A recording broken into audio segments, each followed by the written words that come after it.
So I've wanted to comment on this Ripple stablecoin for quite some time. It was a pretty big announcement earlier in the year when they made it known that a stablecoin would be issued by Ripple and run on the XRP ledger. This is coming from the VP of stablecoin payments, Marcus Imperger, and it's set to launch sometime within the next few weeks as of recording this video. So I figured it was the best time to drop my 2 cents in about what I think this will do for the XRP ledger as well as for Ripple as a whole. Now, if you're new, let me welcome you. My name is Wade. You're listening to another edition of the DHN Crypto Podcast. I've been in the space since 2019. I've researched over 1,000 digital assets. The number one reason I run this show is to share all that knowledge with the people. All I ask in return is you hit that like button, but not for me. Let's do it for crypto. Or in this case, you can drop one down for XRP because I'm looking at this stablecoin. And that's something else you'll notice about this channel. I don't like to jump on things when everyone else is jumping on things. I like to sit back and observe, kind of see what manifests from it first before I decide to dive in myself.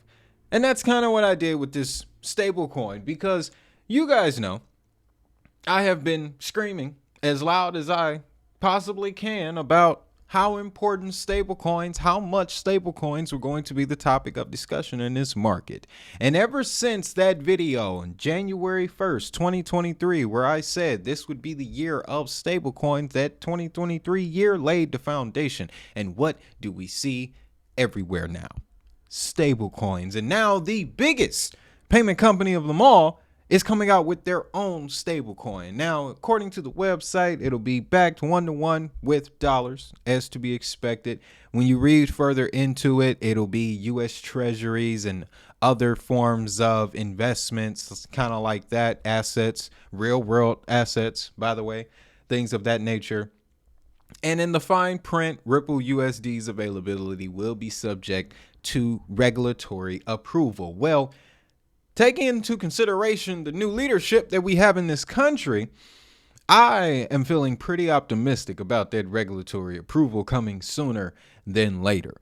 On the surface, this stablecoin is not anything more than what we've already seen on the market already. What you should be excited about is what can now happen as a result of this stablecoin being in the network. Now, one of the big things that XRP holders were concerned about was how this will affect the XRP ledger. I was fishing around and I stumbled upon a website, Crypto Quant, very popular analytics website. You won't see it in the PDF. That's because a lot of their information is on paid tiers and it's quite pricey. I wanted to keep that beginner friendly as possible. However, it's a very great source, because it's the only place I've been able to find the live minting or the creation of these stable coins. And as it stands right now, there's a total of about 85 million that they've already minted and are ready to hit the market whenever they get ready to launch. You'll also notice too, though, slight advantage to Ethereum when it comes to how much USD is on each network. Now, initially, I took that and was like, knew it was coming. I remember even not too long ago talking about we're going to wake up one day and Ripple is going to launch a product that won't just run on the XRP ledger and it will cause a stir. And that's exactly what we have here. But the reason why they did that, and I really thought long and hard about this, you have to understand just how widespread Ethereum is used. I know us, crypto nerds, when we dive into the white paper and we understand the mechanics, Ethereum's slow, it's clunky, the gas fees, I dig that. But the everyday people, everybody else don't understand that yet. They don't. So I understand it from a business perspective why they decided to go with Ethereum. It's the more recognized product as it stands right now, and it's more used. However, now we have an opportunity for a comparison, a dog comparison between Ethereum and the XRP ledger when it comes to moving the stablecoin around. In a minute, we're going to talk about some of the exchange partners, and that's really when we're going to see how, on a mechanical level, soon we'll start seeing more RLUSD transactions on XRP than we will ever see on Ethereum. I can guarantee that. But as it stands right now, we got about 80 million, roughly 86 million. And that would put it on the same tier as your Gemini dollar independent stablecoin products coming from smaller companies. It's nowhere near a USDC and nowhere near a Tether or Binance USD, who have billions of stablecoins in circulation. But for the purpose intended, this is a good number. And you can anticipate them getting ready to launch sooner than later because they already have accumulated nearly 100 million of the stablecoin. They've already minted 100 million. And to my knowledge here, and then let's jump over to this next piece that I have for you. So this summer, closed the acquisition, closed the deal on standard custody. This was big news in the XRP space. And upon looking into it, I understand why. I got it highlighted here. The closing of this acquisition adds a limited purpose trust company regulated by the New York Department of Financial Services to its license portfolio, which includes nearly 40 money transmitter licenses throughout the United States, as well as a major payment institution license from the Monetary Authority of Singapore, and a virtual asset service provider registration with the Central Bank of Ireland. Now, I'm still trying to understand this clearly, but if they plan to use standard custody as the custodian for the RLUSD stablecoin, and standard custody has all of these 40 money transmitter licenses in the United States and the license from the Monetary Authority of Singapore and the VSAP from the Central Bank of Ireland, does that give the RLUSD the exact same clearance? Because if that's the case, oh boy, we have a much bigger situation on our hands. Those 40 money transmitter license in particular will give it clearance throughout the United States, whether Gary Gensler likes it or not. All right, that brings up the other portion of this conversation, because not too long after that, I believe this was, last month as well, they announced the exchange partners for the global distribution of this stablecoin. And when you look at who they're going to be using to distribute the stablecoin, oh, it really gets exciting. Number one on the list, and this wasn't a surprise at all, was Uphold. Now, that brings in the question, because Uphold offers 4.9% APY on your USD. They're also doing that for stable coins as well. I believe currently you can get it on USDC. I'd have to double check that. But I'm hearing that since RLUSD, since Uphold it will be one of the main exchange partners for RLUSD, there is a potential where RLUSD will then be a yield-bearing stablecoin. And that's the one that the institutions like. That's the one that they like. Now, they also had Bitstamp, pretty big name, been around for a minute. Bitso, same story. MoonPay is more on the retail level, peer-to-peer application. So you'll see RLUSD in their app or listed as a currency option for the apps that MoonPay is integrated with. I've seen MoonPay, you'll see it, let's say you use an exchange like Binance US and you want to buy crypto on the exchange and you want to use your debit card. MoonPay, and there's a couple other companies like it, would sit in the middle. Stripe sort of does a little bit something similar, but because they've already come from the dollar-based market, MoonPay focus strictly on crypto. That is where MoonPay will position the RLUSD as that additional payment option for buying crypto with your credit or debit card, to my understanding. That's a very strategic place to be in. Independent Reserve, didn't dig too much into them because the next name took all of my attention. CoinMina. All right, CoinMina, I remember the relationship that they established with CoinMina not too long ago, Ripple and CoinMina. But I had to look into CoinMina. CoinMina is backed by Central Bank of Bahrain, which we know Bahrain used Ripple to test their digital currency. I want to say this was this year or late last year. Central Bank of Bahrain backs CoinMina. They're also licensed there, so they're good to do business. As well as they have a Middle Eastern, a division in the UAE that is licensed by the Virtual Assets Regulatory Authority Framework, VARA, as well as it covers the Middle East and North American market, if you couldn't tell by the name. But my thing is that it's the number one exchange in the UAE. The number one exchange. And Ripple is already tied in the UAE. We know this. Now, their stablecoin product will be right there in a market where they are very much known. Very much known. So that's when I started to put the pieces together and was like, oh, this stablecoin could get real massive. Really massive, guys. But there's another piece to it, because you also got to consider the use cases of stablecoins just broadly. Got a few here: treasury payments, foreign exchange settlement, trade finance, and of course, cross-border payments, which Ripple is the king, right? One of many kings on the globe of cross-border payments. All right. Many kingdoms. RWAs, which is the number one topic of discussion right now in the space, an example of how a stablecoin can amplify your RWA ecosystem is Fathom and XDC. A lot of companies are going to Fathom and using the Fathom USD stablecoin to add liquidity to protocols on the XDC network in order to get financing and do DeFi activities. So now you can imagine that same setup happening on the XRP ledger. And with this next story I'm going to show you here, oh boy, it really takes it to another level. Oh yeah, let me add this first. I forgot to mention this. It was a lower detail on the scale of details I wanted to share with you, but it's still interesting nonetheless. So there's also an advisory board behind this RLUSD. It's got some pretty interesting names. Former FDIC chair Sheila Bair, vice chairman of Partners Capital, and former Center Consortium CEO David Puth. Ripple co-founder Chris Larson also will be on the advisory board. The name I'm interested in, though, is Mr. David Puth, the Center Consortium, former Center Consortium. Why?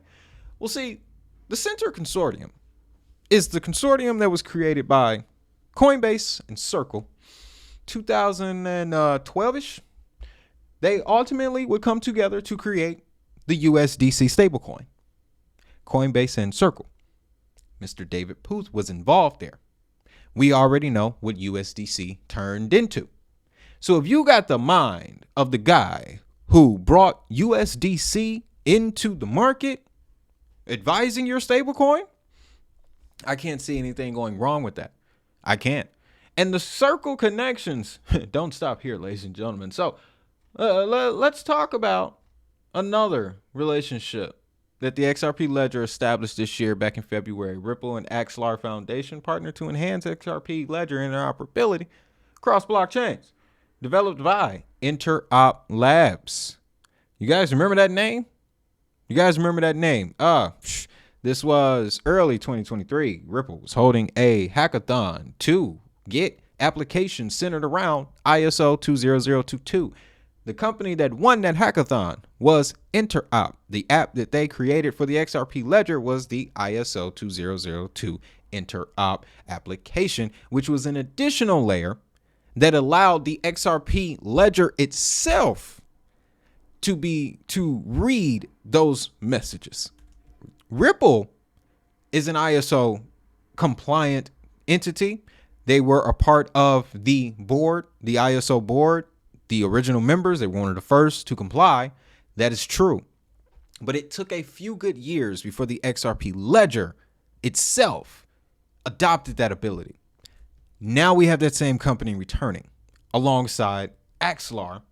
Network integration will help enable secure and efficient transfers of assets across 55 plus connected blockchains.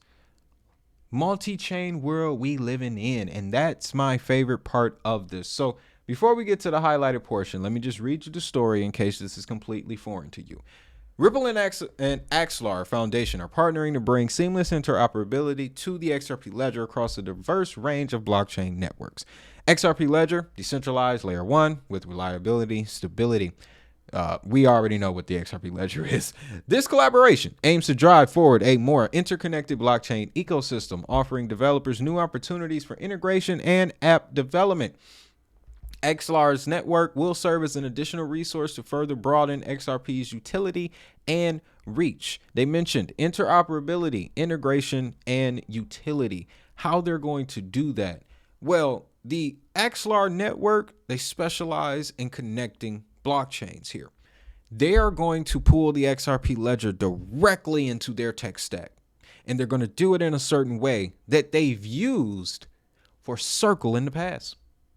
Watch this. Additionally, Axar Network will help facilitate the deployment of cross-chain dApps directly on the XRP ledger. Beyond traditional asset bridging, Axar delivers general message passing, a feature that expands the XRPL's functionality, enabling developers to execute function calls on smart contracts. I stopped right there and emphasized that because smart contracts on the XRP ledger are very expensive. A lot of people are under the understanding that they can't happen. They can. It just costs way more than it should. That is why they are building a relationship with the Flare network. And that is why I got excited when I read this story about the Axar network. Let me continue. Function calls on smart contracts residing on 55 plus connected blockchains. This capability ensures the secure cross-chain exchange of a wide array of payloads, including both data and function calls via Axar's GMP. The GMP, General Message Passing, that was used not too long ago in collaboration with Circle Finance. You can see here, Axar partners with Circle Finance for composable liquidity. Circle recently chose to employ Axar's general message passing to support Circle's cross-chain transfer protocol for composable USDC. Circle CCTP will mint and burn native USDC to move tokens across chains and add general message passing to couple those transactions with arbitrary data such as a function call. I'll show you the diagram to summarize my excitement in just a moment. The partnership will enable developers to seamlessly integrate cross-chain native USDC into their dApps. Users will be able to move and swap across blockchains, multiple blockchains, using USDC, transacting in a single click without wrapping their assets. USDC plays a critical role in many DeFi protocols, and the token exists in the most popular liquidity pools, widely adopted, so forth and so on. Composable USDC will empower blockchain ecosystems that do not have a reliable native stablecoin, while increasing competition for other native stablecoins. Reason why that has me so excited, it comes back to this image. Why is Circle so far over here and Ripple so far over there when they should be a lot closer to each other? Circle already has Algorand. Circle already has Stellar. Circle already has Hedera. We just waiting on them to conquer the rest of the X's. And with the new leadership that we have in this country, with the way that Ripple has been able to handle the SEC, what's stopping Circle from just adding XRP to that list? Well, maybe they were looking for a test bed first. And that's exactly what I believe. You got to forgive me for that. I don't know what's going on around here. I hope everybody's okay. But you have to believe that this is the first stages for that. And when it comes to RWAs and stable coins, you go to rwa.xyz and you can see a lot of the volume that goes into purchasing the tokens associated with the real world asset. It occurs with stable coins. So prior to this year, I'll say that the XRP ledger was a closed environment. It was a very powerful environment, but it was very closed. And it was very expensive to connect the XRP ledger to other networks. But recently, with the addition of Axar and their relationship with other companies, we just talked about it, Zonix, who also just incorporated Hedera into their network. Now we're looking at an era of XRP where the interoperability will reign supreme. And what you're doing is, in essence, unlocking Pandora's box because the XRP ledger, there's no arguing about it. It run, and it run quickly. It do everything that you needed to do when you needed to do it and how you needed to do it. There was never any dispute about that. What we were waiting for is the utility to truly kick on. And what I like to see when I hear stories like this, and when we dive into how they're looking to roll out this stablecoin and who they're rolling it out with, it makes me optimistic about the future. It makes me optimistic about the future of RWAs on the XRP ledger. Notice how I'm not leaning heavily into Ripple's success here. Ripple will succeed, but tokenization on the XRP ledger will electrify the entire ecosystem. And that's what we really need. Imagine a world, just for a second, where the most popular company on the XRP ledger isn't Ripple.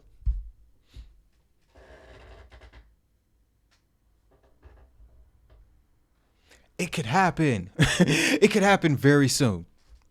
It could happen very soon. So at the end of the day, what do I think about this RLUSD stablecoin? I think it should have been here a long time ago, but I can understand why it took a little bit of time. They had to get through a couple of hurdles. They also had to probably go through some trial and error. I found a clip from David Schwartz that's dated like 6 years ago talking about the first ever proposal for a stablecoin on the XRP ledger. Now, mind you, this is 5-6 years ago. They mentioned it being algorithmic backed. If that was the original plan and they got to 2022 and they saw what happened to Terra Luna, yeah, I'm going to backtrack as well. I'm going to backtrack as well. Because what caused Terra Luna to crash was that it was backed by other crypto assets when it should have been backed by real world assets. XRP Ledger has that ability now.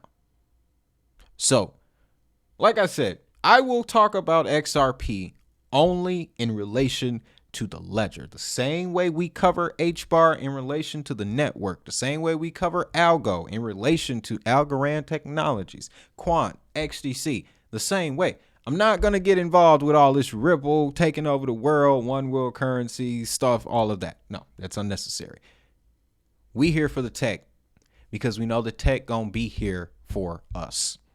So with that, got to remind you, pick up your DHN Crypto Starter Kit, man. 5 verticals of crypto, evaluation criteria, hella tools and resources to get you the best understanding of this wild, wild crypto space.